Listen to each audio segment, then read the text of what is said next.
Bonjour, bonjour, je suis ravie de vous retrouver sur l'ADN Beauté. Vraiment, en ce moment, je bosse comme une dingue, mais vraiment, j'arrête pas de tourner des vidéos. J'en ai plein dans les tuyaux, je suis hyper contente. Du coup, bah écoutez, j'avais vraiment super envie de rebondir sur une de mes précédentes vidéos. Je vous présentais les nouveautés de la rentrée.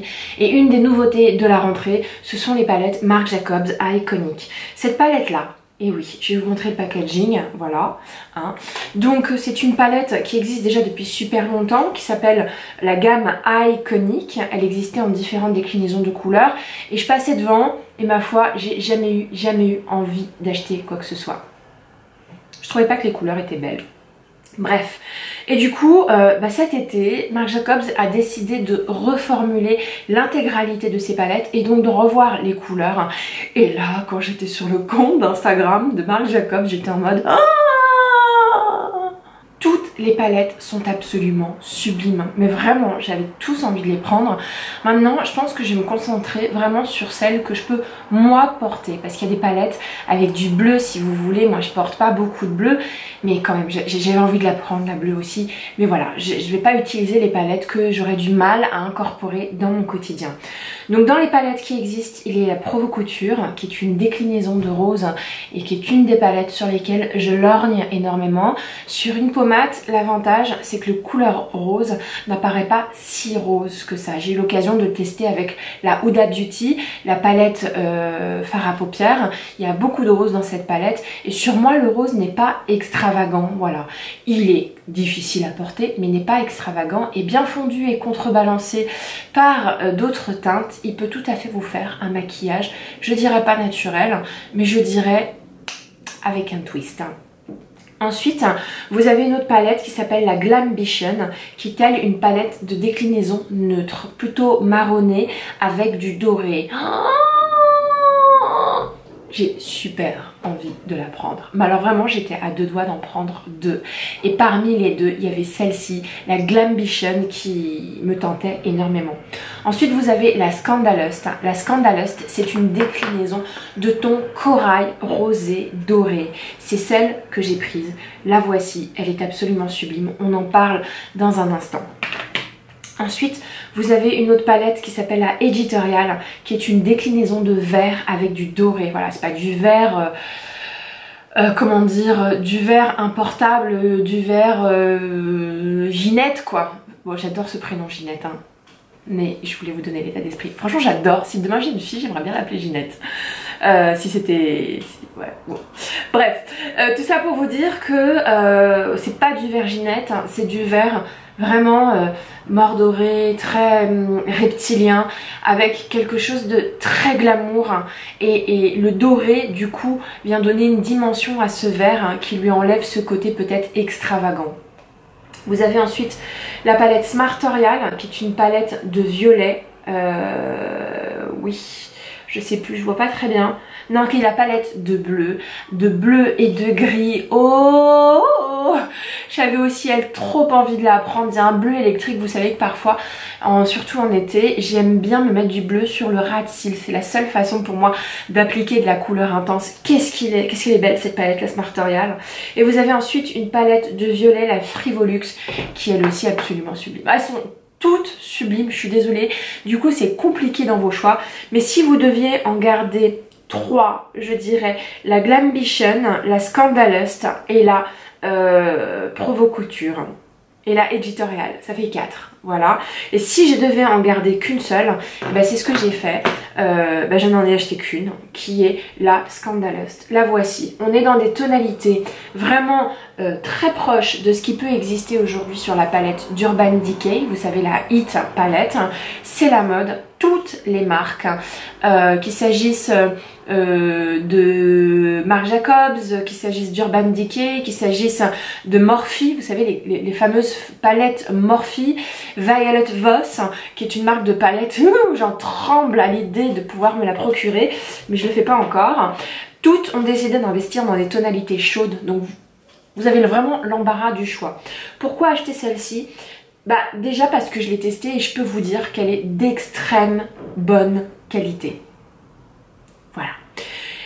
Elle a moins de couleurs que la Urban Decay, mais elle a le pouvoir vraiment de décliner plusieurs looks différents contrairement à la Urban Decay. Vous savez, c'est le défaut de la Urban Decay qui ne permet pas de faire une grande variété de looks parce que toutes les couleurs se ressemblent, mais vraiment il y a une demi-tonalité entre chaque couleur, ce qui fait que vraiment ce que je vous disais la dernière fois, ou ce que je vous ai pas encore dit parce que la vidéo n'est pas encore sortie, mais quand vous prenez la Urban Decay, vous pouvez y aller les yeux fermés, vous pouvez pas vous tromper, mais du coup vous avez tout le temps le même maquillage, alors que là il y a des couleurs qui permettent fondamentalement de trancher. Déjà vous avez ces couleurs claires qui, combinées à celles du milieu, permettent un look vraiment pour la journée. Et puis ensuite vous avez ces couleurs foncées, et c'est là où on se retrouve dans des couleurs proches d'Urban Decay pour ces trois là, mais qui peuvent être largement contrebalancées par une tonalité rose, que j'ai appliquée dans le ras de cils inférieur. Voilà, on peut constituer des looks assez naturels et des looks dramatiques. Maintenant, le naturel avec ces palettes là sur une pommade, vous savez, ces couleurs là ne se voient pas. Je vous propose maintenant qu'on les swatch ensemble, sachant que je suis nulle en swatch, donc je vais tout faire simplement sur le dos de la main. On y va de la plus claire à la plus foncée. On va commencer par cette couleur là,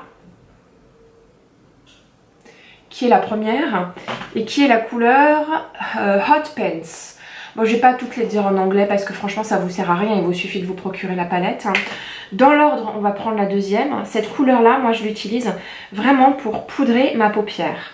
Et un fini légèrement rosé, comme vous pouvez le constater, gris rosé. Du coup ça se voit un petit peu, y compris sur les pommades. Vous avez ensuite cette fameuse troisième couleur qui est très jolie, qui est une couleur satinée et vraiment qui est très belle. On est obligé d'y aller à deux fois. Sinon la pigmentation n'est pas forcément au rendez-vous. Enfin je dis ça, j'exagère. J'exagère parce que je compare toujours à Zoeva dont la pigmentation est absolument incroyable. Mais franchement la pigmentation est au rendez-vous. Allez hop, regardez-moi cette troisième couleur qui est sublime, qui est un espèce de rose doré, très léger. Ensuite vous avez cette couleur qui est ma couleur préférée, qui est une couleur ocre que j'adore et qui est très crémeuse. Alors là, très crémeuse. Voilà. Vous avez ensuite cette couleur, je ne saurais pas vous dire, la décrire, qui est une couleur entre le corail rouge doré, bronze. Voilà, vous pouvez la voir ici. Et c'est cette teinte-là qui vraiment fait ressembler la palette Marc Jacobs à la palette de chez Urban Decay. Ensuite, vous avez ce violet là qui pour moi permet de créer des looks fumés. J'en ai mis dans le coin externe de l'œil. Et hop, voilà. Non mais même les mats ont une extrêmement belle pigmentation. Et dernier, vous avez le rose que j'adore, que j'ai appliqué en ras de cils inférieur et qui permet vraiment d'ajouter un peu de drame ou un peu de twist à cette palette là. Voilà la déclinaison de couleurs absolument sublime. Les mats sont incroyables. Vous voyez, j'ai fait qu'un seul passage. La seule couleur pour laquelle j'ai fait un second passage, c'est celle-ci. Mais à la rigueur, c'est normal. J'ai la peau foncée, donc parfois certaines couleurs qui pourraient se voir sur des peaux claires et qui pourraient se switcher d'un seul coup, moi je suis obligée de le faire en deux fois. Donc voilà, c'est une palette qui est absolument sublime. Qu'est-ce que je peux vous dire d'autre sur cette palette là? J'ai plutôt envie de vous dire que découvrez-la avec moi, avec ce tuto qui va suivre. Moi j'adore ce look automnal, on y va? Alors, je vais poudrer ma paupière avec cette teinte là. Hop. Et on va tout simplement s'appliquer tout ça sur toute la paupière. L'idée c'est que mes fards s'estompent parfaitement par dessus. Je vais prendre un pinceau, le 217, le 224 de chez MAC, celui-là, un pinceau fluffy. Et je vais prendre cette fabuleuse couleur qui est du milieu là, qui est juste ici. Alors il y a plein de fallout, c'est-à-dire que quand vous mettez votre pinceau dessus, il y a plein de poudre qui s'en va. Faites attention à votre chemisier le matin. Mais moi ça ne me dérange pas. Et je vais travailler mon creux de paupière.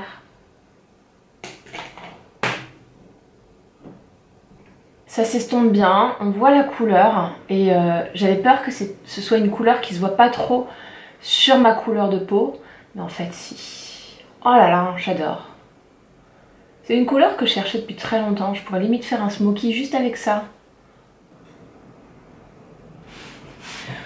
Voilà pour cette couleur que je trouve très très belle, qui est assez light sur ma couleur de peau, hein, qui se voit mais qui est quand même assez light, je vous montre, mais qui en réalité sur les peaux claires est absolument fabuleux. Vraiment, bravo pour cette couleur.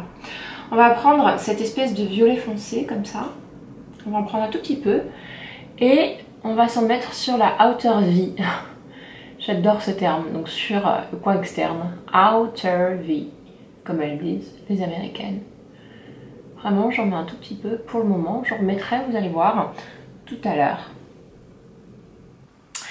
On va prendre un pinceau plat, celui-là, qui n'est pas très propre, désolée. Et je vais prendre cette couleur sublimissime. Attention, attention. Là, pareil, beaucoup de fallout, faites attention. Mais la pigmentation a l'air d'être au rendez-vous. Ça a l'air d'être un truc vraiment de malade. Et je vais appliquer tout ça ici. Alors vous allez voir vraiment qu'on est vraiment, je trouve, dans quelque chose qui ressemble à la Urban Decay.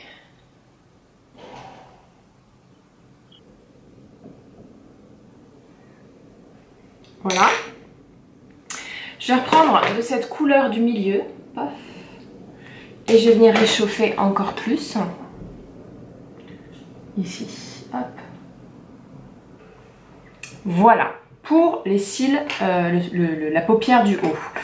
On va prendre un autre pinceau et on va utiliser cette couleur là. Voilà. Toujours la couleur du milieu là que j'arrête pas d'appliquer dans tous les sens. Et on va appliquer ça au ras de cils inférieur. Ok. Je trouve qu'il manque peut-être un peu une dimension plus foncée encore. Donc je vais rajouter du violet foncé. C'est la couleur la plus foncée de la palette.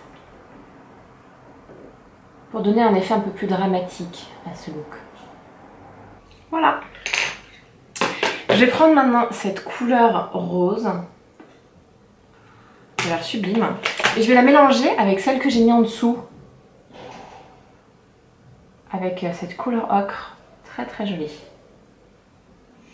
En fait, vraiment cette couleur rose vient donner une autre dimension au look.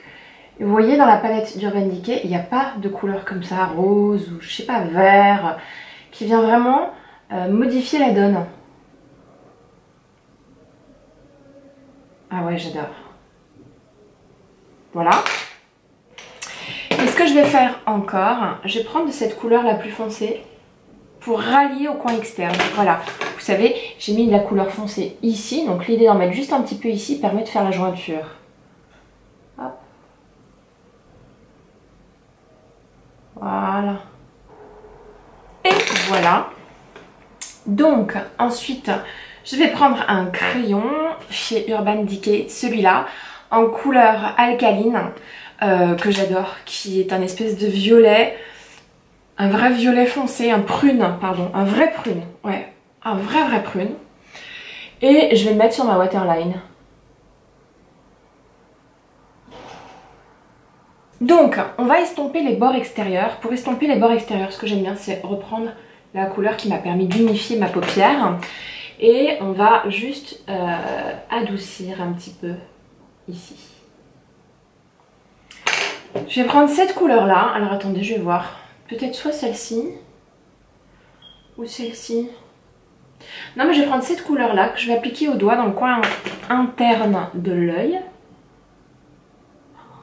Oh, qu'est-ce qu'elle est belle cette couleur.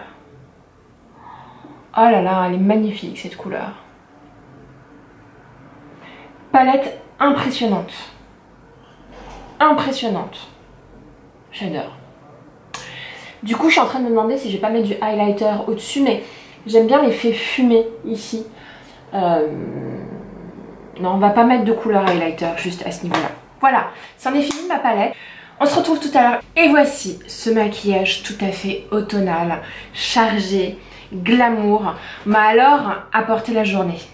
Je sais, c'est très chargé pour un maquillage porter la journée, mais ça avec un beau manteau camel ou un beau manteau long noir.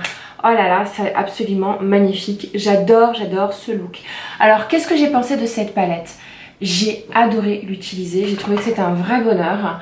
La matière glisse, il y a un peu de fallout, donc c'est un peu poudré, vous avez des résidus de poudre qui tombent à chaque fois que vous prenez votre pinceau. C'est la nouvelle mode de remarquer ça depuis que la palette Subculture de Anastasia Beverly Hills est sortie, puisqu'apparemment c'est la palette la plus poudrée au monde.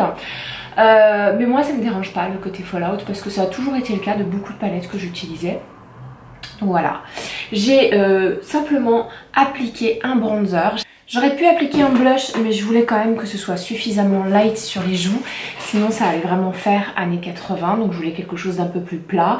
J'aurais pu appliquer un highlighter, mais ça aurait vraiment apporté encore plus de drame à ce look qui est déjà très dramatique à lui-même. Voilà. Pour ce qui concerne la palette, vraiment je l'ai adorée, j'ai adoré les textures, j'ai adoré les couleurs, j'ai adoré l'utiliser. Est-ce que c'est une palette pour tous les jours? Je ne suis pas tellement sûre, sauf si on utilise vraiment plutôt les 4 gammes de couleurs qui sont là. On peut éventuellement rajouter celle-ci. Est-ce que c'est une palette qui vaut le coup par rapport à la Urban Decay? Bah écoutez, ce que j'aime dans cette palette là, c'est la présence de ces couleurs là et la présence de cette couleur là qui permet vraiment d'apporter un look différent. Vous pouvez twister votre look. Là où la palette d'Urban Decay, il est vrai qu'il n'y a pas de quoi twister.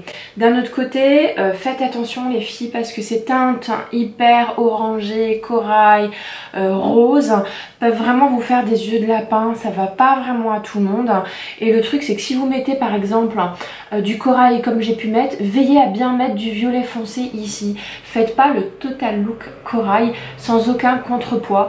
Donc là il y a un vrai contrepoids et c'est ce qui va donner du charme à ce maquillage. Sans ce contrepoids là, ça m'irait même pas, ça me ferait les yeux rouges tout simplement, et c'est pas terrible. Voilà, j'ai adoré cette palette, hein, c'est un bonheur. Et du coup je louche sur la Provo Couture et sur la Glambition, qui sont hyper belles aussi, mais je peux pas tout acheter. Si vous avez aimé cette vidéo, n'hésitez pas à mettre un petit like. Si vraiment vous avez envie de revoir ma petite tête et me retrouver dans cette douceur automnale, n'hésitez pas à vous abonner à ma chaîne, je serai ravie de vous retrouver chaque semaine. Bisous bisous.